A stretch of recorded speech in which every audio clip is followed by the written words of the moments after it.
Okay, there we go. Right. Okay, so yes, welcome back to me because I was away, and it's good to be back. Let's carry on from where we got. I can see Hilary and Stephen are in the car. That's nice. Where are you off to, Stephen? Anywhere nice? Going to the Betata Futsot in Tel Aviv to see this new exhibition. Wow, gosh, I've not been there for 30 years. You'll have to tell us if it's worth a visit. No, they just had a renovation there, and it's a new exhibition, so we're going. Wonderful. Okay, well, we'll look forward to having a report on that when you get back. Okay. Right, we are on page 9a, Daf Tet Amud Aleph. We did a bit of if you remember, we did a little bit of a digression into the people who were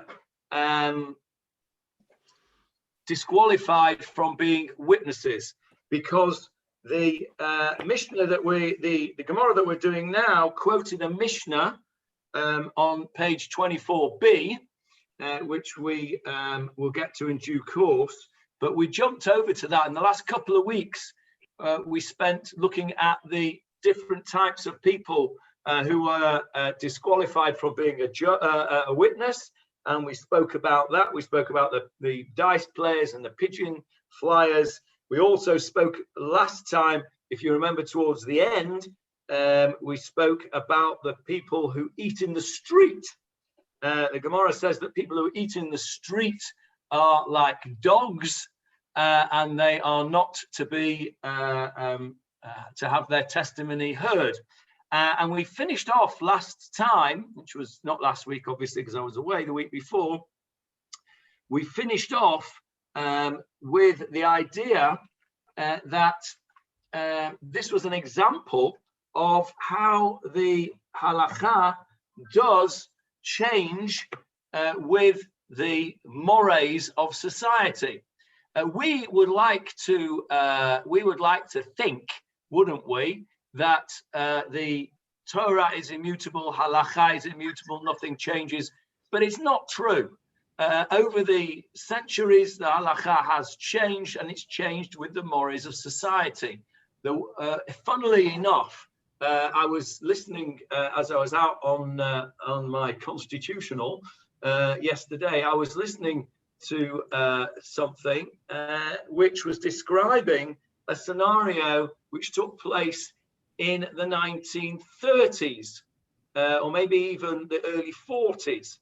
And one of the things that this little story was about was this English person who'd arrived in New York in the early 1940s. It must have been pre-42, because America wasn't at war. And it said that she grabbed a hot dog and a Coke from a street vendor, and she was eating this on the hoof, something which her mother, back in wherever it was in England, would have disapproved of mightily.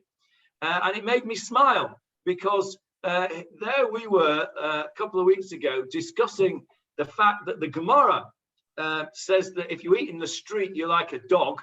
And it seems that even in the 1940s, in England at least, it was considered very bad form, bad etiquette to eat in the street. And so today, of course, it's not considered such a terrible thing to do, to eat in the street. You perhaps wouldn't find a Talmid Chacham doing so, but that's possibly because of our Gemarah, doesn't want to be considered to be a dog.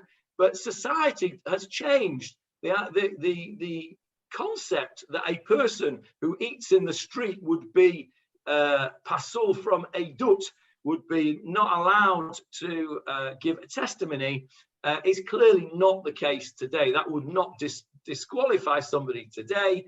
And therefore, we can see that it is not heresy to say that the halakha changes as society changes in certain degrees. Now, that doesn't mean that we've got carte blanche to do whatever we want, because if we take society's opinions, if you like, at large regarding sexual matters, we could argue the same thing, couldn't you? You could say that my argument's a slippery slope, and you'll say, okay, well, it's not considered bad form to eat in the street anymore, so that's not going to pass you from Adas. Well, it's not considered bad form anymore to have various extramarital affairs and to do all sorts of peculiar and somewhat deviant things in that regard. That society considers that to be fairly normal today, and therefore we should apply those things as well. Now, there is an argument that's a dangerous line to go down. And of course, it is a dangerous line to go down. And that's, of course, why the right-wing, ultra-Orthodox people don't have any truck with anything to do with anything modern and arrest themselves in a past of thousands of years ago. We, in the modern Orthodox world, try to tread that delicate balance, really, between maintaining the values of the Torah and appropriate interpretation of the rabbinic halacha appropriately with today's society. So it was just, it struck me as a good example of a debate that one could have regarding the idea of halacha and the approach to society. Another one, of course, is clothing. Trousers, for example. Rabbi got himself into a bit of bother a couple of years back because he wrote an article which said that as far as the halacha was concerned, his opinion was that it was not forbidden for women to wear trousers. He wasn't talking about skinny jeans. He was talking about trousers which maintain the tzniut of the women, wide and baggy trousers, etc. He was speaking about the concept of beged ish. As you know, the halacha is that a man is not allowed to wear women's clothing and a woman is not allowed to wear man's clothing. His argument was that 100 years ago or more, trousers were exclusively a man's garment. Today, more women in the world wear trousers than wear skirts, certainly in the Western world. And therefore, it cannot possibly be said that trousers are exclusively a man's garment. And he wrote an article saying that as long as the trousers were snua, then they were not a neged halacha. And there was a bit of a backlash in the magazines that went out the following week. And they said, Pechter, who does he think he is? Didn't even call him Rav Pechter. Pechter, who does he think he is? A little whippersnapper going against thousands of years of halacha. And mark my words, he said, this fellow, trousers today, Mechalel Shabbos tomorrow. You know, the slippery slope argument. So that's the situation that you have in the various different approaches to this. My approach and Rav Ido's approach is that we try to tread that fine line between sensible interpretation of halacha in the modern world whilst maintaining Torah values. And I think that this example that we came across really by mistake in a way, almost sort of serendipitously, is a good example. But I want to get back to our Gemarah now, otherwise we will never finish, and not that that really matters, but there you go. So we're on page 9a. Those who are in the written Gemarah, the Steinsaltz Gemarah, it's page 46. Ravina Amma, we're about to give, you probably haven't been keeping count, but the art scroll has been keeping count. We are about to give the 6th different explanation of the dispute between Rabbi Meir and the Chachamim. Now, I will not embarrass you by asking you what the dispute between Rabbi Meir and the Chachamim is, because we've been dealing with this for about 10 weeks, and it may well be that you can't remember, and that would be embarrassing. So I will tell you, I'll also tell you that I had to look it up myself last night when I was preparing, because I wasn't quite sure anymore.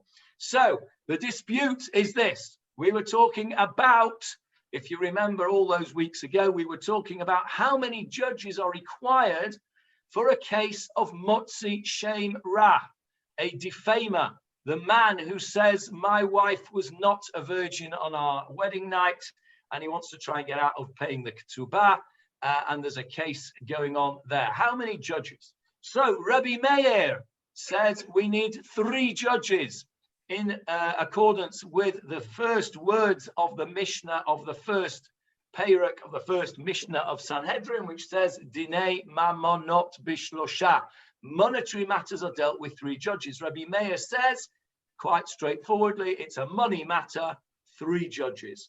The Chachamim come along and say, no, 23 judges are required, and the reason is that it might become a capital case. Capital cases require 23 judges.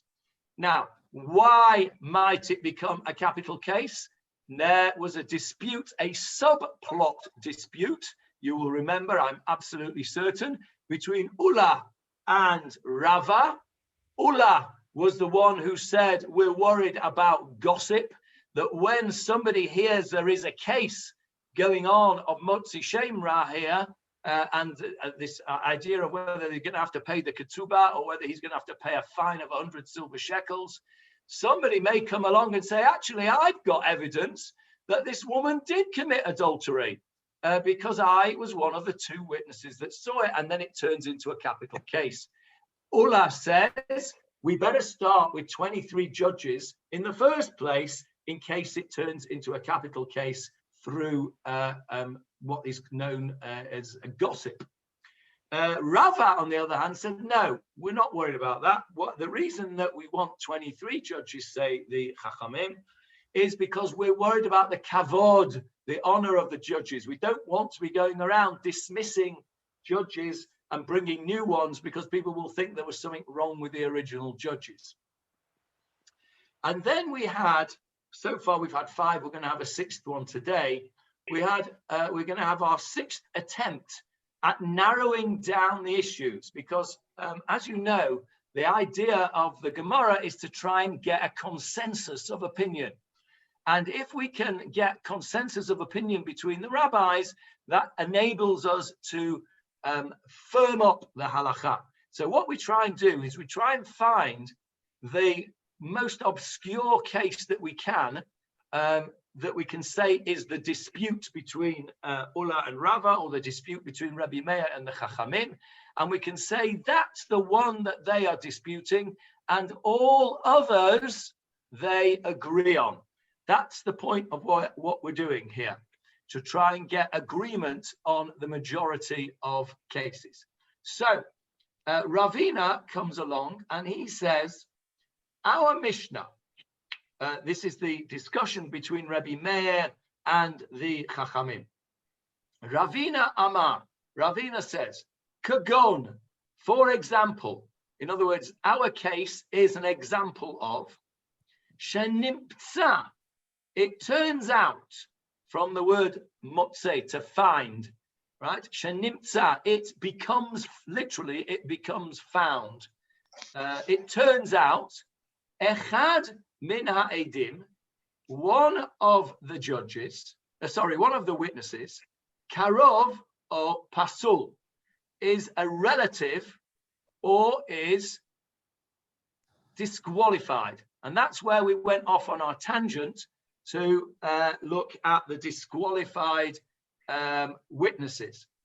Now, Marcel asked a question 2 weeks ago, and David started to answer it. And that is, the question was, which relatives are not allowed as witnesses? We know now which ones are disqualified from other reasons, from playing dice or flying pigeons or lending with interest or selling Shemitah produce or eating in the street, but which close relatives? Now, Rabbi Steinsaltz very helpfully, am I sharing the screen? I'm not, am I? Why didn't somebody tell me? There we go. There we go. Right. Can you see it now? Yes. Okay. So this is where we're learning in the Gemarah. Rabbi Steinsaltz over here on the left-hand side gives us a very clear description of who is and who isn't disqualified. And for those of you that can't read it because it's too small, I'll go through it very quickly. And he says the definition of a close relative in this context is based on the number of generations between the people involved and their common relative. Okay, so this is Marcel's going to be very interested in this, which is why he asked the question in the first place, because some of you may know, or some of you may not know, that Marcel is a super expert at genealogy. He has spent many years working on genealogy. He's done our family tree very widely and deeply, and he is a big expert on genealogy. So if you have any genealogical queries, he's got his own website on it, and he's also been awarded the freedom of the city of the town. Is it a town or a city, Marcel? It's a town of Rudikanen. He's been awarded the freedom of the town of Rudikanen, which is, well, I don't know if it's still in Romania. It was one time in Romania, and then it was in Moldova, and then it crossed over, or Russia, or somewhere anyway, wherever it is. Marcel is has the freedom of the town because of all the work that he has done in the archives there. So if you have any genealogical questions, you can ask Marcel. Right, so let's go and have a look what Rav Steinsaltz says about these relatives. So he says, two brothers are referred to as first to first because they have a common father, okay? First cousins, that's Marcel and myself, they are called second to second because they have a common grandparent. Marcel and I have a common grandmother and grandfather. An uncle and a nephew are called first to second, and so on. So that's how it's worked out. And then according to all opinions, relatives who are second to second or closer, so that means first cousins or closer than that, are disqualified in court procedures. And some authorities disqualify even more distant relations. A husband and wife are considered as one. Consequently, relatives who may not testify against one spouse may not testify against the other. So in other words, a brother-in-law cannot testify against a brother-in-law because although they are not blood relatives, they are one-to-ones because they are as if they are the brother, even though it's their wife's brother. So that's an important thing. So those are the relatives. That answers your question, Marcel, of which relatives are disqualified.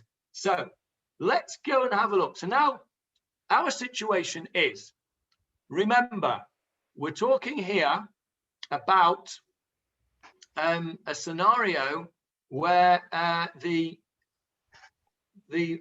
woman who was committing adultery was witnessed by two kosher witnesses, and she was warned, specifically. You'll remember that one of the cases that she wasn't told the right punishment that she was going to get. She was told a different death penalty. That was one of the cases we discussed.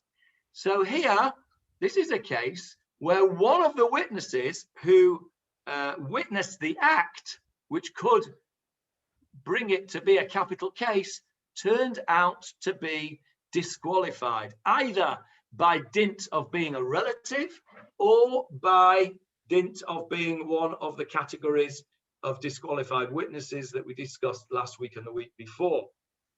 So that's the statement of Ravina. Ravina says that the case is where one of the witnesses is disqualified. But there still remains two valid witnesses. So how does that work? How does that work? If we say there were one of these witnesses is disqualified, how come there remain two valid witnesses? Answer. Anyone?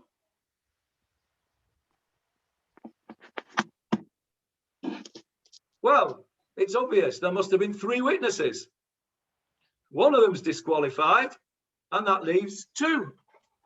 So that's the question. The question here is a very interesting question, and it's a machloket between Rabbi Yossi and Rabbi Yehuda Nasi with regard to an opinion of Rabbi Akiva. And we're going now to learn an opinion of Rabbi Akiva about a matter of witnesses. And then we're going to come back and hear two different opinions of what Rabbi Akiva said. So we start to get into the Chinese whisper situation that is so common in the Gemarah. Remember, Gemarah was written around about 500 or so. The Mishnah was written down by Rabbi Yehuda Nasi around about 200. The events in the Mishnah, the opinions in the Mishnah were given in the 150 or so years before that. So when the Gemarah was written down, we're talking about opinions that were possibly even 400 and certainly 300 years old. And so without the facilities for recording what Rabbi Akiva said and going to look it up on online, these rabbis, Rabbi Yossi, Rabbi Yehuda Nasi, and the Gemarah and Ravina, and all these people are having to work out what Rabbi Akiva meant, because there's no way of actually going back and asking him what he meant. So we have a statement. A rabbi makes a statement about the statement, and then more rabbis come in and interpret the rabbi's statement about the statement. So you can see what I mean by the Chinese whisper situation. So that's often what we find in Gemarah, is that we have different opinions of what rabbis said initially.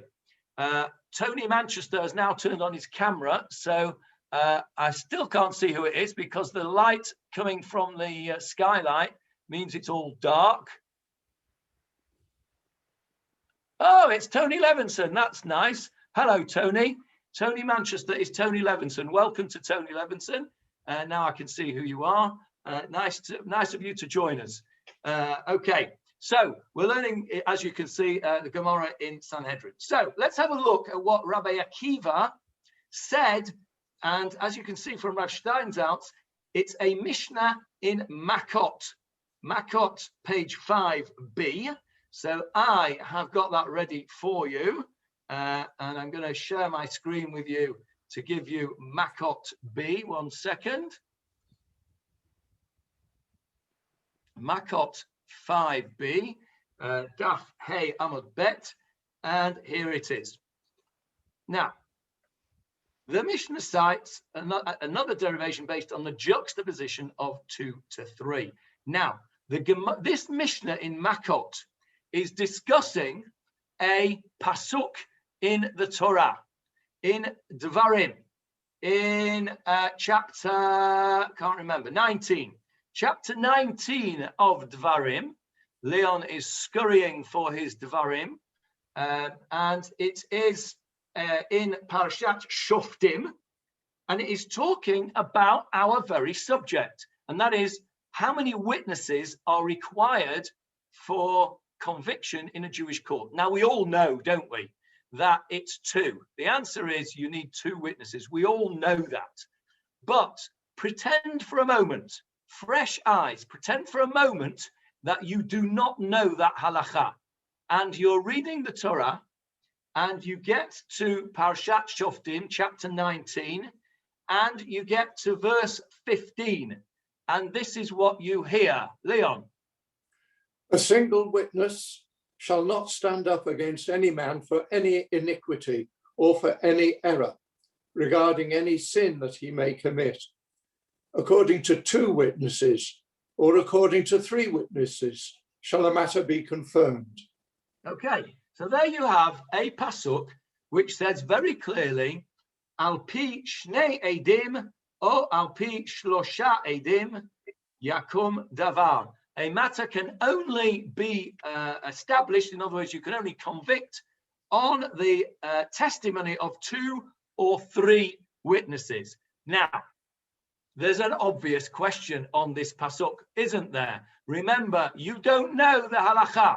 You've erased the fact that you know that the answer is that you need 2 edim. You're going to say to me, well, why does the pasuk say 2 witnesses or 3 witnesses? It's obvious. If the answer is 2 witnesses, then surely 3 witnesses is obvious. Why do we need both things? Why does it say al pi shnei edim or al pi shlosha edim? What we know, the Torah doesn't waste any words. So what do we gain?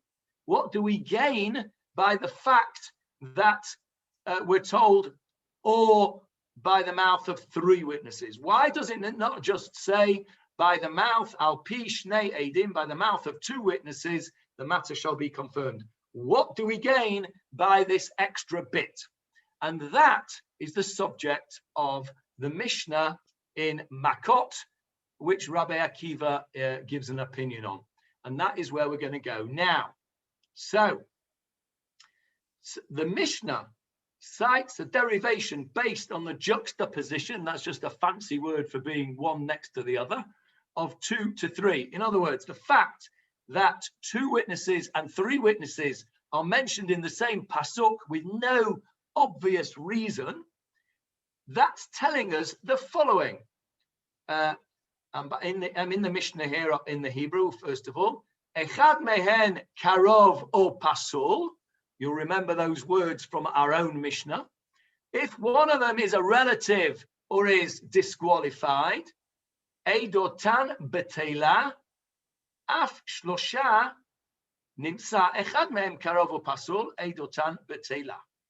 So what this teaches us, according to this Mishnah, is that just as if you have 2 witnesses and one of them turns out to be no good because he's disqualified either through being a rotter or by being a relative or both, then you're only left then with 1 witness and the whole thing is no good.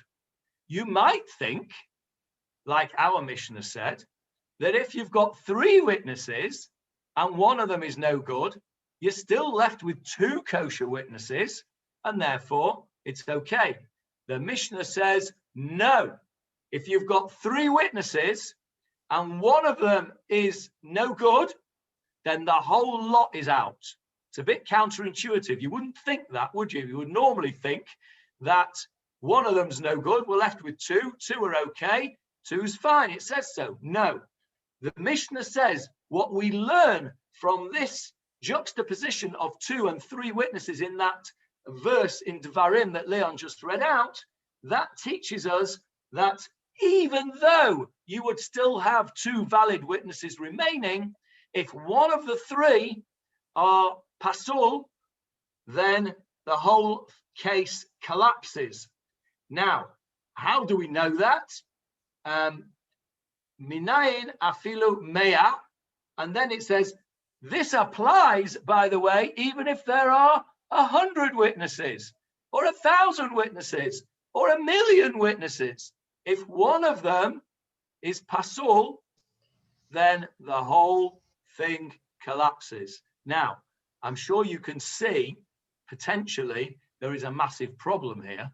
And we're going to come to that problem in our very Gemarah in Sanhedrin in a little while. Maybe not today, but certainly if not today, then next week. So the question in this Mishnah is, how do we know that it doesn't just apply to 2 and 3? Because that's what it says in the Mishnah. And this Talmud Loma, we learn it from the word edim, witnesses. Let's go back to the pasuk Can you see the pasuk on the screen there, verse 15? I'm going to say it in the Hebrew because it's important that you look at the words. Al pi shnei edim, by the testimony of two witnesses, or al pi shlosha edim, or on the testimony of three witnesses, yakum davar, the matter shall stand. The fact that it uses the word edim twice, the Mishnah doesn't like. The Mishnah says it could have just said al pi shnei edim or al pi shlosha. You would have understood what that meant. We don't need the second edim. It would have translated like this: by the mouth of two witnesses or by the mouth of three, the matter shall be decided. You don't need that second word witnesses. You don't need two witnesses or three witnesses. You could have just said two witnesses or three, or you could have said by two or three witnesses. Al pi shnei or shlosha edim. So the fact that the word edim is repeated in that pasuk is taken by this Mishnah in Makot to mean that however many, whatever the number of witnesses you have, if one of them is disqualified, the whole lot fall apart. Now, that is going to give us some problems, is it not, in various cases. So that's where we're going to have a look at what Rabbi Akiva says in a moment. So let's carry on and see. Before we get to Rabbi Akiva, we've got to do a little bit more. Rabbi Yossi says, what case is this statement talking about? It's talking about dinei nefashot, capital cases, where somebody might get put to death. Aval b'dinei mamanot, but monetary cases, titkayem ha'idut b'sha'ar. The ones that are remaining, the witnesses that are remaining, if there are enough kosher witnesses, if there are two kosher witnesses, then the case can go ahead. So Rabbi Yossi makes a distinction between capital cases where the death penalty is involved and monetary cases. He says that in capital cases, if one witness is disqualified, the whole lot's out. But in monetary cases, if one witness is disqualified, if you've still got at least two kosher witnesses, you're on. Anyone want to suggest a reason why there might be a distinction between capital cases and monetary cases in that regard? Any offers? You want to avoid killing somebody if you can. Absolutely, Michael. That is exactly the reason. We have said previously that a bet din who put to death one person in 7 years, some say 70 years, was considered a cruel bet din. From that, we understand that batei din, courts, went out of their way to avoid putting people to death. So if they could find a reason to avoid carrying out the death penalty by saying that one of the witnesses are disqualified and therefore we disqualify all of them, then we jump onto that bandwagon. And as Michael said, we avoid doing the killing. Whereas with monetary cases, if we've got two kosher witnesses, we've got two kosher witnesses. And that's the way the court will decide the matter. That is why Rabbi Yossi makes a distinction between the two cases. Let's carry on and see that Rabbi, whenever it says Rabbi, who are we talking about? Rabbi, it refers to Akiva. Any offers? Who did you say, Leon? Akiva. No, not Rabbi Akiva. Oh. Rabbi, when it just says Rabbi, it refers to the Balkan. Not Rabbi Balkin, no, although Rabbi Balkin would have definitely been a good person to have put in the Gemara. Rabbi, yes, Marcel, Rabbi, or when it just says Rabbi, it refers to Rabbi Yehuda and Nasi. the Rabbi Judah, the prince, who of course was the person who arranged the Mishnah and wrote it down. Rebbe, whenever it says Rebbe without a name, it means Rabbi Yehuda Nasi. So Rebbe Omer, and over here in the Steinsaltz translation, it tells you that Rabbi Yehuda Nasi disagrees and says, Echad dinei memonot v'echad dinei nefashot. Makes no difference, says Rebbe, both in monetary and capital cases.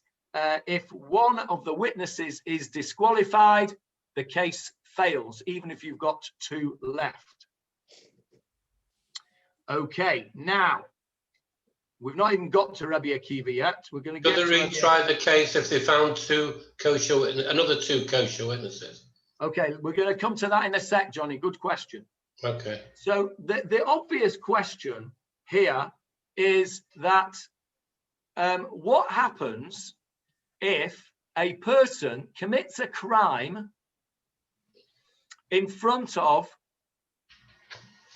a whole bunch of people, which includes his brother?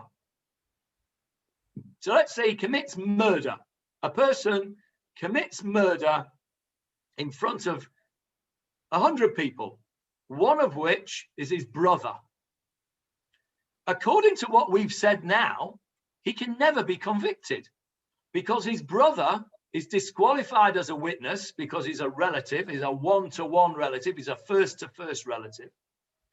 And we've just said that if one witness is disqualified, the whole lot are disqualified. So a person can have a situation where you can kill somebody in cold blood with a warning, with 99 kosher witnesses and your brother, and you can get away with it. Now, that doesn't sound right, does it? Where's the natural justice there? Now, you will have heard me say many, many times that there is in the Torah, in Sefer Dvarim, 5 times it is written, one way or another, Va'asita et atov va'yasha b'nei Hashem. You shall do that which is upright and good in the eyes of Hashem. And it's usually, thank you very much, it is usually preceded by a statement that you shall keep the mitzvot. So the question that's asked is, if you have to keep the mitzvot, then obviously that is upright and good in the eyes of Hashem. And the answer is that if you keep the mitzvot and you look at the mitzvah and you say, hang on a minute, that doesn't make sense. That doesn't seem right. That doesn't seem good and upright. Would Hashem think that was correct? If the answer is no, then you have not understood the mitzvah correctly. You have to go back and relook at the mitzvah and understand it in a different way. And that's what's going on here. Because clearly it can't be right that a person can commit cold-blooded murder with a warning in front of 100 people, one of whom is his brother, and then not get punished for it because of this halakha that says if your brother is a witness, the whole lot falls apart. So we need to go back and look again, and that's what the Mishnah does. It says, hang on a minute, Ve'ematai, when does this apply? And the answer is, Bisman shehitru bahen, when the witness, the one that is disqualified, when they warned him, when they were the one that doing the warning. Okay, so therefore they demonstrate their desire to fill the role of witnesses, says Rabbi Steinsaltz. So if you are the brother and you've got 100 people there and you want your brother not to be convicted, you have to be the one that's warning him. Because if you warn him, you are demonstrating that you are putting yourself in the position of the witness. But if they didn't warn him, Bisman shelo hitru bahem, in a situation where they did not warn him,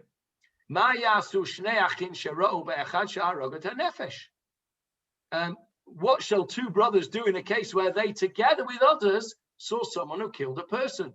Okay, this is a different case. They're giving a case where two brothers witnessed a murder.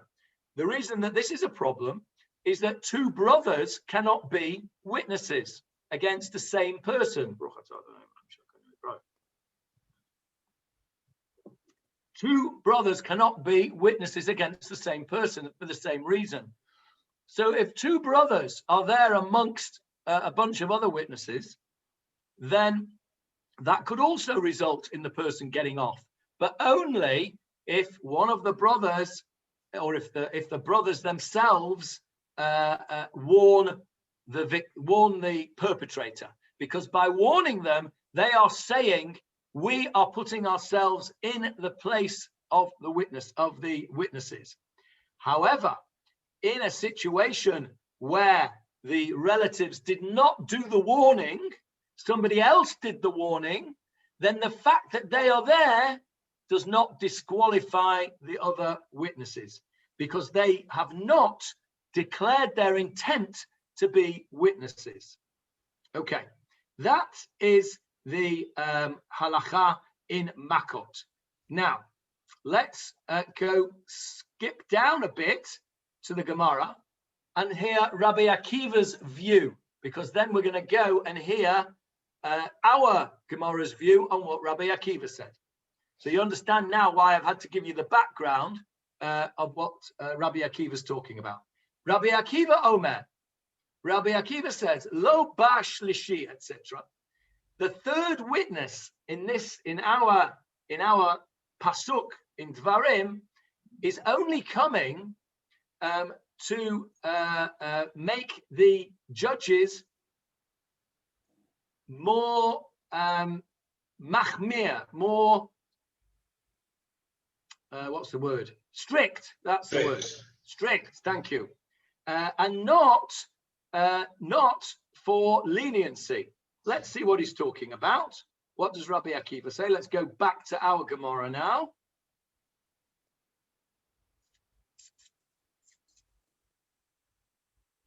Let me get you back to our Gemarah. There we are.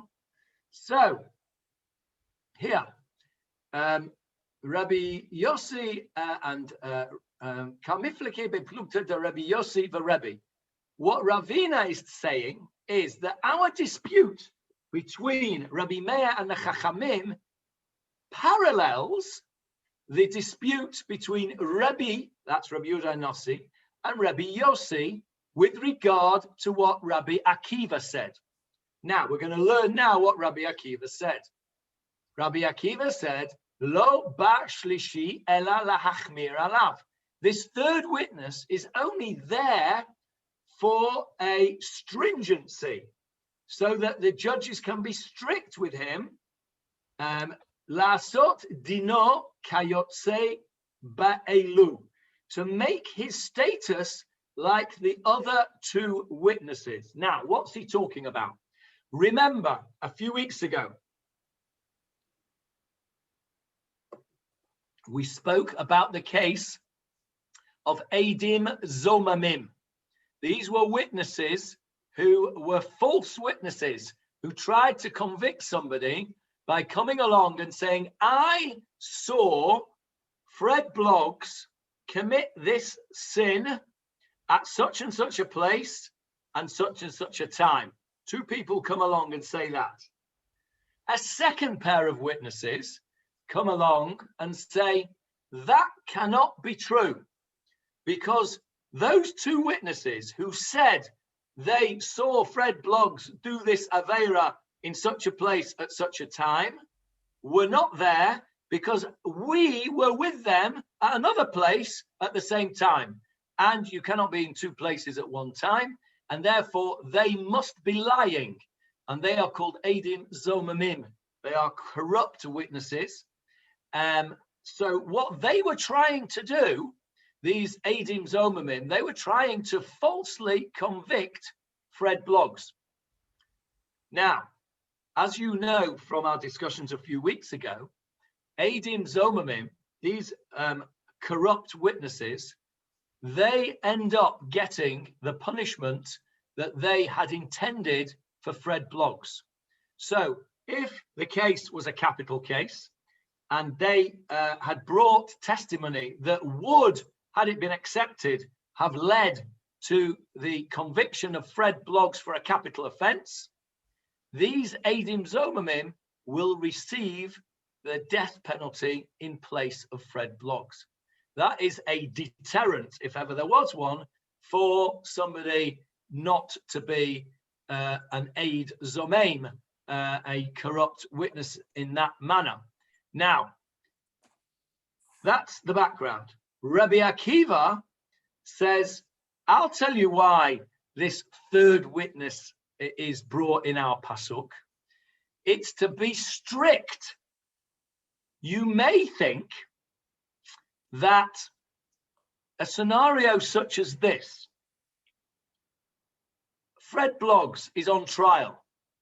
Two witnesses come along and say, we saw him do it. We were there at such and such a time. A third witness comes along and says, so was I. I also saw him. Other witnesses come along and say, all three of you are lying. He wasn't there. None of you were there because you were all with us. You might think that the third witness gets away with it, the third Eid Zomem, because Fred Bloggs would have been convicted even without his testimony, because there were two other people who said that they saw him do it. He was an add-on.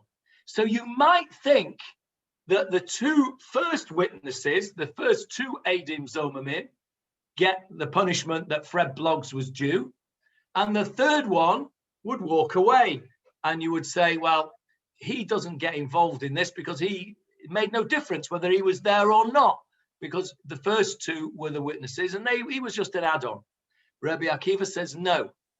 The reason that our pasuk mentions two witnesses and three witnesses is to be strict against Eidim Zomamim. In other words, it's an even bigger deterrent against it. Don't think that if you're not one of the first two witnesses that come along corruptly, that you'll get away with it. No, you will cop for the same punishment as the first two, even if you are an ancillary and third witness. That is Rabbi Akiva's opinion in the Gemarah and the Mishnah of Makot 5b and 6a that we just learned. Okay, so now what is the dispute between Rabbi Yossi and Rabbi Yehuda Anasi on this situation? Let's carry on. We're still in the Mishnah, really, in Makot. Im Kain, Rabbi Akiva says further, if so, Anash hakatuv et ha-nitpal le'ovrei aveira ke ovrei aveira. It turns out that the katuv, that which is written, which means the Torah, when the Gemarah says hakatuv, it means that which is written, meaning the Torah.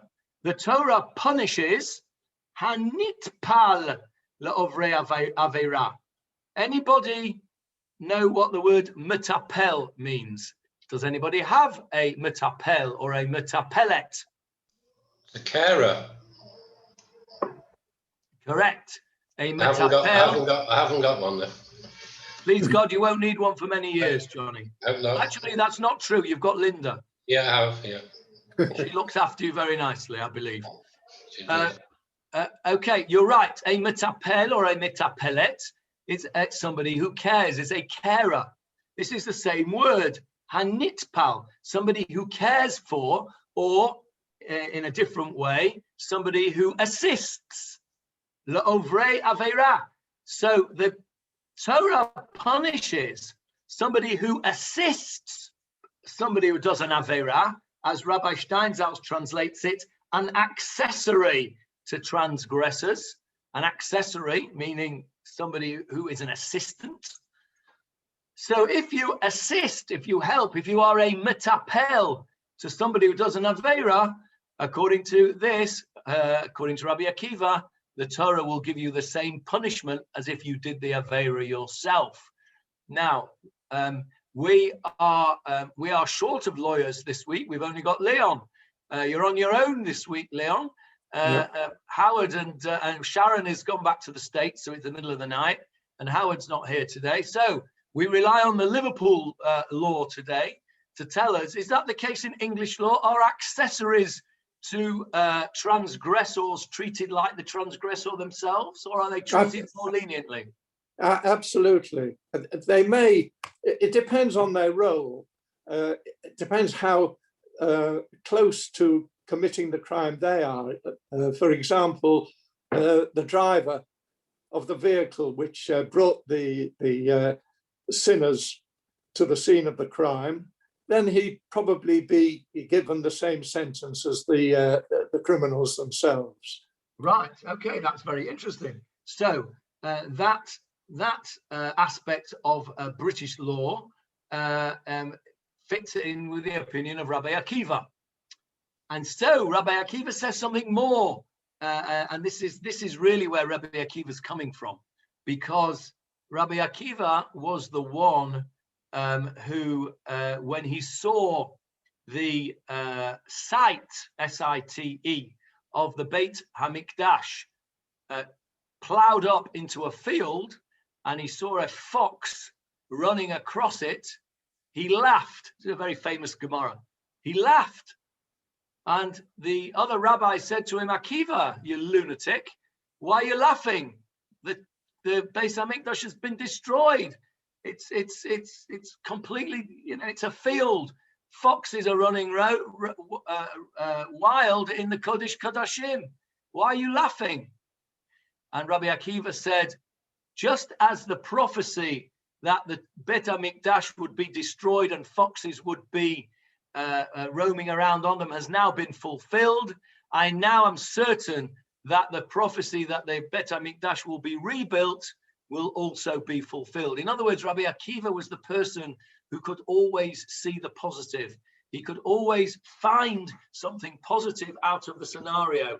Rabbi Akiva was also the one who, when he went to his very cruel death, you can read about it in the middle of Musaf of Yom Kippur, in the Asara Eruge Malchut. When he went to his death, he was the one that said Shema Yisrael, and his pupils asked him, why are you so happy about dying?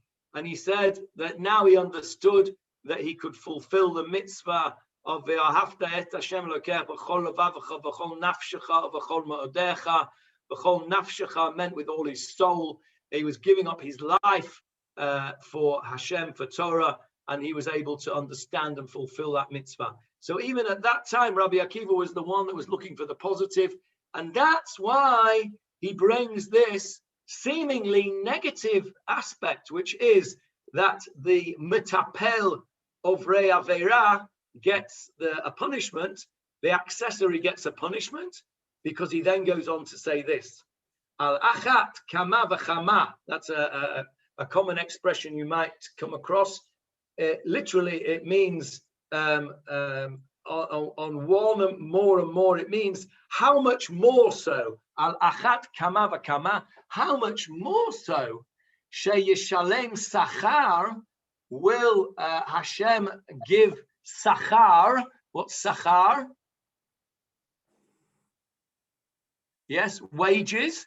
Yes, or reward. Sachar is reward.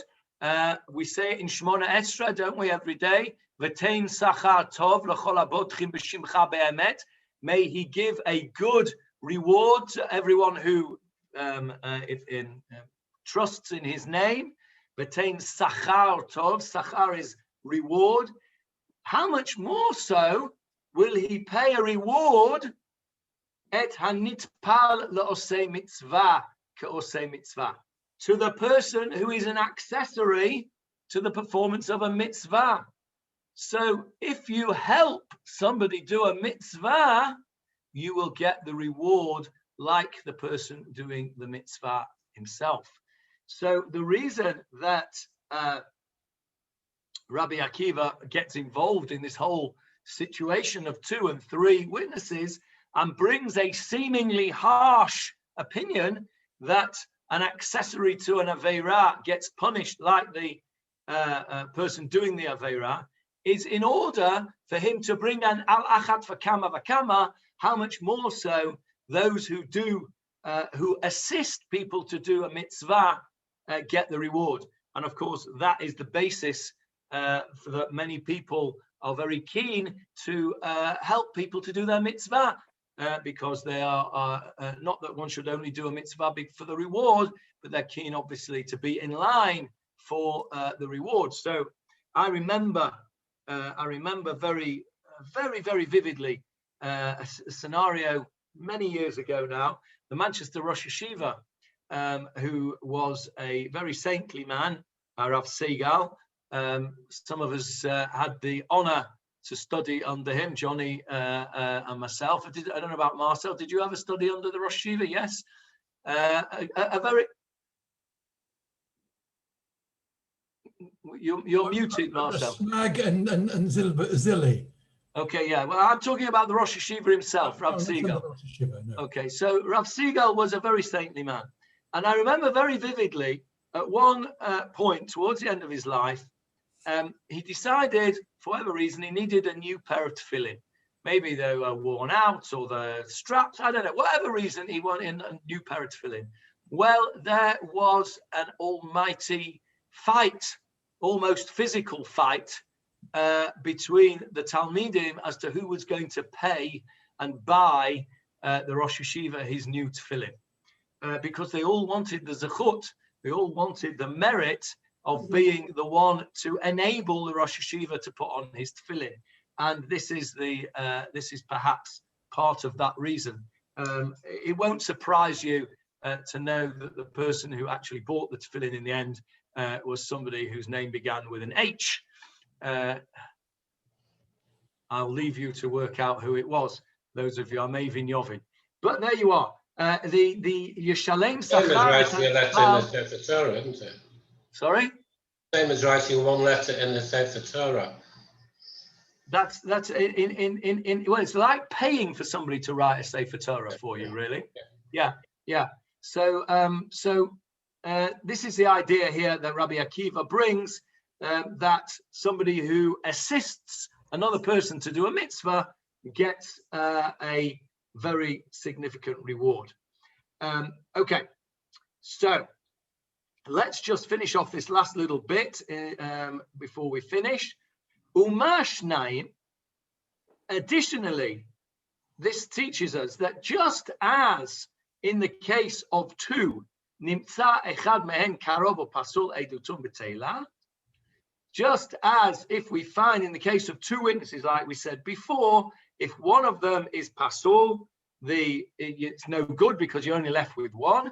Af shlosha nimtza echad mehen karov or pasul eidotan de b'teila. What we said before, uminayin shafilu me'ah talmud loma edim. We're just quoting the Mishnah that we said before, that because of the repetition of the word edim, we can learn that this applies to the concept of more than 3, even 100 judges.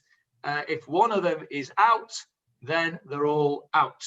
And then we're going to go into this argument that we've already just discussed about whether it's dinei mamonot, monetary cases, or capital cases. And we did that in the Mishnah itself. And that's where we got to. This last bit here, it's just quoting the Mishnah in Makot, which we've already done. So that takes us over the page. Wow, it was only a small page, actually. 9a. We're actually now on 9b, and we've said we end over here at this point that it would be a situation that 2 brothers could never, if 2 brothers who witnessed a murder, the person could never be convicted. because we said here, if the mere fact that they saw the event invalidates the testimony, then no one could ever be tried for a transgression committed in the presence of relatives. One may decide whether or not it will be a witness. One of the brothers may join with a third person in warning the potential transgressor and thereafter constitute a pair of valid witnesses. So in other words, if you are two brothers witnessing a crime and both of you warn the perpetrator, you've ruined it. So if that ever happens to you, if you happen to be with your brother and you see a crime, only one of you must do the warning. Otherwise, the guy might be able to get off it. And that's where we will leave it now. We will go on next week to see what effect that Mishnah in Makot, which we've now gone through in detail, what that has to do with our case of Rabbi Meir and the sages of the Motzi Shem Ra. And that's what we're going to do next week. So what have we done this week? Let's just summarize what we've done in the last hour. We have talked about the idea of which relatives are pasul from giving testimony. We have talked about the pasuk in Dvarim, in Parashat Shoftim, which mentions 2 and 3 judges. We asked the question why we needed 3 mentioning. And then we went to the Mishnah and the Gemarah in Makot, which showed us that the 3 is there to show us that if one of them is of those 3 is disqualified, they're all disqualified. And then we spoke about the fact that there was a machloket, whether that was with all cases or only capital cases. And then we had Rabbi Akiva's opinion that it's there to tell us how much reward you will get when you help somebody do a mitzvah. So we did all of that on the back of our little few words in the Mishnah, in the Gemarah of Sanhedrin. So next week we'll carry on in Sanhedrin to look at what relevance that has to our case of Rabbi Meir and the Chachamim. Any questions or comments on what we've done today? I asked you, Johnny, before, if they throw the case out because of the witnesses aren't fit, and then they find another 2 witnesses come forward who are fit, can they retry the case?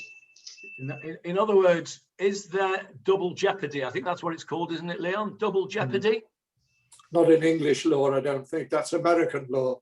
Oh, what's it called in English law? I don't know whether there's an expression for it. There may be. It's true, isn't it? You can't bring another case, can you? Yes, you can if there's new evidence, because they've changed the law recently. Oh, right. Okay. Until the recent change of law, could you do that? Were you able to bring a new case? No. No, I don't think so. I don't think so. I don't know the halakha off the top of my head. Logic tells me that the halakha will be that in non-capital cases you certainly could, but I've got a feeling, I've got in the back of my mind, maybe David Marks can help me out here, I don't know. I've got in the back of my mind, I'll look this up, I've got in the back of my mind that in capital cases you can't retry for the same reason that you said, Michael, earlier on. But I need to confirm that. Don't go around quoting me on that until next week. I will look it up and come back to you. In fact, I will write it down. Otherwise, I won't even remember to do it. If I write double jeopardy ? I will know what I've got to look up. Right. Okay. There were 100 witnesses, and one was the brother. And then somebody came along and said to the brother, "You weren't there. You were with me." Are the other 99 kasher then? Say that case again, Johnny, sorry. There were 100 judges, and you said 100 witnesses, sorry, and one was the brother. So they're all invalid. If somebody came along and said, "Wait a minute," to the brother, "You were with me," so it left 99 kosher ones, can they be used? Yes, because he, first of all, he would have had to have been the warner in order to disqualify everybody else. Right. And if it's then shown that he wasn't there, if he's then shown to be an Eid Zomeim, then he couldn't have been the warner. So then, by dint of the fact that he wasn't the warner, the others will be reinstituted as kosher witnesses, unless they're also found to be Eidim Zomamim. Okay, thank you. If I was a devious individual and decided I was related and became the third witness to try and get the guy off the case or whatever else, and subsequently the other two are proved to be false witnesses, I could get executed for trying to help somebody falsely. Yes, exactly that. Exactly. That's exactly the case that the Mishnah brings. That the third witness, and that's what Rabbi Akiva says, it's brought along, the 2 and the 3 are mentioned in the same pasuk next to one another, specifically for that point. That's Rabbi Akiva's opinion. So in trying to help somebody get off by pretending to be a false witness, I get executed as well if the other 2 are found to be false witnesses. Yes. Yeah. You would get your just desserts if you did that, I guess. But perverting the course of justice. Yeah, well, you are definitely perverting the course of justice. Yeah, and the punishment for perverting the course of justice is midah keneged midah. That which you wanted to cause to somebody else comes on your head. But I didn't want to cause it. I wanted to avoid it by becoming a false witness. Yeah, but that's the risk you're taking, Michael. Once you, I remember, who was it that says it? Was it Sir Walter Scott? Oh, what a web of deceit. How'd it go? Oh, what a web of deceit we weave. When we practice to deceive. Well, yeah, go. What's the quote? Well, the last bit of it is when we practice to deceive. That's it. Oh, what a web of. Oh, I can't remember it. That's your homework for the week, Leon. I want to know that's the whole quote, please. I could tell you now. Any other questions or comments? Okay. Let's see if we can. Let's see if we can undo the recording. I've forgotten how to do that. Can you do that? Stop the recording. Oh, what a tangled web we weave when we practice to deceive. Thank you very much. Oh, what a tangled web we weave when we practice to deceive. There you are, Michael. That's what happens if you try and be clever and get somebody off when they shouldn't be got off. Right, I shall wish you, let me tell you what's going on in the next week around these parts. Today is Wednesday. Tomorrow night we will be having, I think we'll be having the meat and whiskey chabura. Sorry, Tony, you won't be able to make it because that's a live in-person one, but you'll be very welcome when you get here to come and join that. That's at 10 o'clock in the evening for those of you who are still awake at Shul. And then on Sunday, we'll have the Tanakh Shir will restart. Monday, we have the Tiul. For those of you who have booked, I've still got about 6 places left on the Tiul for those of you who want to join. Tuesday, the 15th, that's our first night. Tuesday night is the first of the Shemitah Shiurim. We're going to do 3 consecutive Tuesday nights on Hilchot Shemitah, and that's on, the first one is on Tuesday the 15th. Avril will send out a reminder of that, will send out the flyer again to remind you, together with the link. That's on Tuesday. Wednesday next week's a Gemarah Shir again, and then we're back to that's what's going on this week. So if there's no more questions or comments. Why do you have the Chavrusa thing so late at 10 o'clock? Okay, the reason is it start till 10:30 as well. The reason is that it is actually arranged by the young, chilled, cool American chevra, who are so laid back that they're almost stopped. And they used to turn up and chill with these things, and then they invited me to come and say a few words at it, and it sort of turned into the Chabura. But basically, it's organised by them, and although they advertise it for 9:30, there's no way it ever gets started until 10. And these young American lads seem to have their day seems to start at a different time to our day. They have a different clock, and they don't get cracking until very late. I'm ready for my bed, to be honest, but I said I would do it, and they seem to enjoy it. So for the time being, I'll carry on. Okay. By the way, I'm the youngest by about 30 years, but you're all very welcome to come and make me feel young if you wish. Yes, Marcel? Johnny, do you have a handout for the Shemitah? I will do. I haven't written it yet, but there will be. Very good. Thank Yeah, yeah. Okay, everyone. Shavua Tov. you. Thanks, Johnny. Welcome back. Good love. Thank you.